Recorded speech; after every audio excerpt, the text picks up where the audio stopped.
I think I'm just now starting to understand how respectful people have been to me, like when I'm out having dinner or drinks or whatever, because over the course of the last week or two since my retirement announcement, man, I was up in Alpharetta on Friday night. Amanda and I had a date night, and people just coming up left and right saying, hey, you sure are going to be missed, man. That show has meant so much to me. And it's just a stream of people these days when we're going about our business. And like you guys saw it. I mean, we all felt it yesterday during Pride, you know? I love that for you because that's not the experience I had when I was walking to the float. Oh, tell me. What's your experience? Okay, what? Y'all, it was so funny. It was, I choked down the biggest slice of humble pie. So I get out of my lift and I'm walking to the float to meet you guys, and I'm crossing the street. And of course, there's a cop there directing traffic. And he's like, oh, hey, I got to get a picture. And he's like pulling out his phone and he's looking at me, but he's not looking at me. And I was like, oh, I'm like, that's so sweet. Like, you listen to the Bert show? He says, nah. And I'm like, does he like my outfit? Like, but I'm not really dressed up. He just thought you were hot. No, Harry the Hawk was walking right behind me, and he wanted a picture with the Atlanta Hawks mascot, Harry the Hawk, and wanted me to take the photo. Just when you're starting to feel fairly good about yourself, life will humble you, right? Then I didn't get to take the photo because Harry the Hawk's handler came up and said, I got it. And I was like, and so I just kind of hung my head and walked the rest of the way to our Love Island float for Pride. And I was like, yep, that about sums it up for me. Welcome to Irrelevancy, Kristen. ETA, 10 shows. ETA yesterday. ETA, no, we still have 2 weeks. We have 2 weeks of relevancy, Kristen. Kid used to tell me a story that he was out with a bunch of Kid Craddock is my mentor. He was a big, just a huge personality out of Dallas. My mentor, like a big brother of mine. He used to tell me a story that he went out with a whole bunch of his friends, right? And you know, as a radio guy, when you're out with your friends, you kind of like when people come up to you and say, hey, I listen to you all the time, because you get to flex a little bit in front of your friends. So he's buying drinks for all of his friends. They're all done. He's walking out and with all of his friends, and the server goes, hey, can I get your autograph? And he goes, well, yes, you can. Because he's with all his friends. He's feeling really good about himself. She's got the bill in her hands. He had forgotten to sign the bill. Stop. He had nothing to do about being Kid Craddock. Zero. Nothing. But it'll happen from time to time. Yes, it does. So every now and then, the universe just needs to knock you down a peg. I even got a free meal out of it on Friday night on up on the roof in Alpharetta. Can I just say this about restaurants and bars? If you're going to give me free stuff, let me know up front, because I'll order more stuff. Yeah. I'll get that Wagyu beef, man. Don't tell me when I'm wrapping it up, man. I could have had another drink. Here are some DMs I got over the course of the last couple of days that have really touched me. And I'm having a hard time, I think, explaining.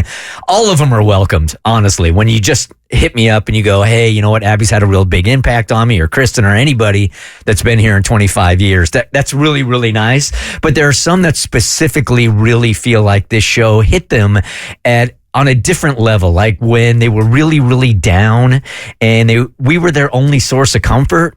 That was the kind of stuff where we connected people because they felt like they had a voice. That's what these 2 DMs are about. I want to share these with you guys, but they might be coming to me, but they're for all of us. And they're also for everybody that's been on this show for 25 years, you know? This one says, after my wedding, I joined my new husband in North Carolina. The Bert Show got me through COVID and 5 incredibly hard military PCs, which are moves. When we were stationed at Fort Drum, New York, I developed seasonal depression, and my husband was often gone. Listening to the Bert Show all day was the only thing getting me through those days. It made me feel like I had some close friends with me at all times. I had an incredibly hard work from home job for 4 years where I was mentally torn apart daily, and the Bert Show is what got me through. Since I've started my own accounting firm and still work from home listening to the show daily on the podcast. My family takes large road trips back north a couple of times a year. We heard We hoard a week's worth of episodes on these trips and listen to the shows for 10 to 12 hours straight to get through. You may not get this, but I swear it makes the trip feel half as long. Laughing with you all is all that gets me through sometimes. Oh, that was so sweet. It's really sweet. Very. When we have touched you in a way like that, when you can touch anybody's life in that, forget having a radio show. When you can touch anybody's life like that and have an impact, I mean, I feel that. Yeah, and you don't need a radio show to do that. Like, I mean, you can see a neighbor in need and just, step up, and it's doing like the littlest things, like going to get them a pub sub at Publix. Right. So this is one, I must have met her. I know I met her at Pride yesterday, and then after the parade, she sent me a picture, and then she sent me this also. But on the parade route or right before the parade, we don't really have a lot of time to talk because we got kind of we did this year. Yeah. Okay, yeah, we can mention that. We had plenty of time this year. We were in row C, and there are how many rows? I don't recall. I thought it went up to like F or something like that, but yeah, no, we were... We should have been the third group going through, but for whatever reason, they held us back this year. We were the last. We pulled up the rear, baby. We pulled up the rear. They saved the best for last. So here's a DM I got yesterday, or last night. Hey, Bert, thank you for our chat yesterday. I wish I had more time. There was so much more I wanted to say. I've been listening for 15 years? I was one of those BLs on the DL years ago. That was black listeners on the DL years ago. What got me hooked and kept me around was your willingness to accept and understand issues of race.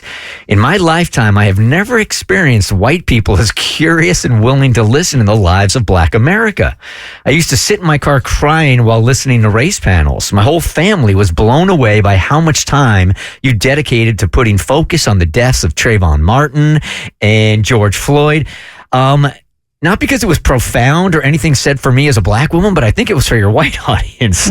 I don't know if you guys understand how infrequent that is for us. By you learning, your audience was learning. That's so important and it has always really touched me. I don't know of any other shows that do this kind of thing.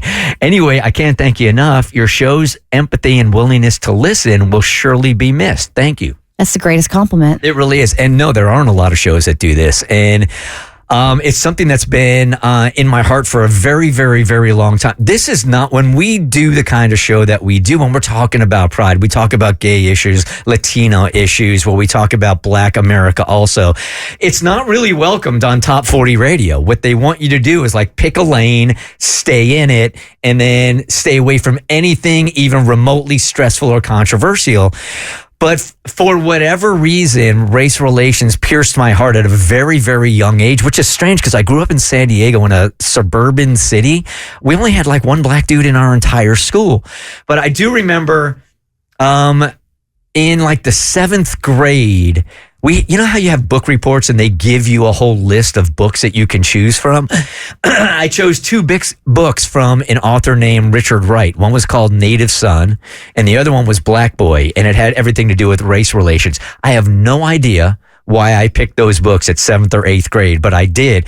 And it totally changed my attitude when it came to race in this country. And it's always been important to me. And that's why when we put the Bert Show together, we constantly talk about things that you don't mostly hear on Top 40 Radio. Yeah, I think one of the truest testaments is one of our syndicated markets, and it was a smaller city, kept bailing whenever we were talking about Black Lives Matter. They literally would check out of the show. Stop. Yeah, no, they dumped. Like we would be talking about it, and they would like go to commercial, go to song, like they would literally dump out of it.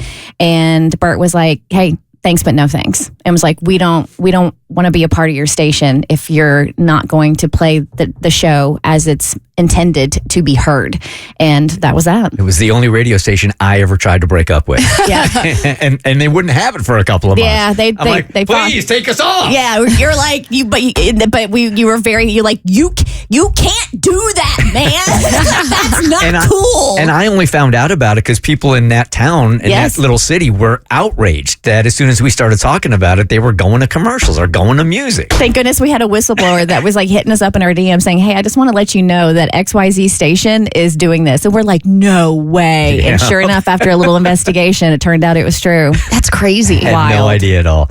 So keep the DMs coming. They certainly aren't making me feel very, very good and also very, very confused, like I'm making the biggest mistake of my life. You keep saying that. And every time you say that, I'm like, we should have been talking about this 4 months ago. We could have interviewed Taylor Swift. Yes, we could have. They pulled it.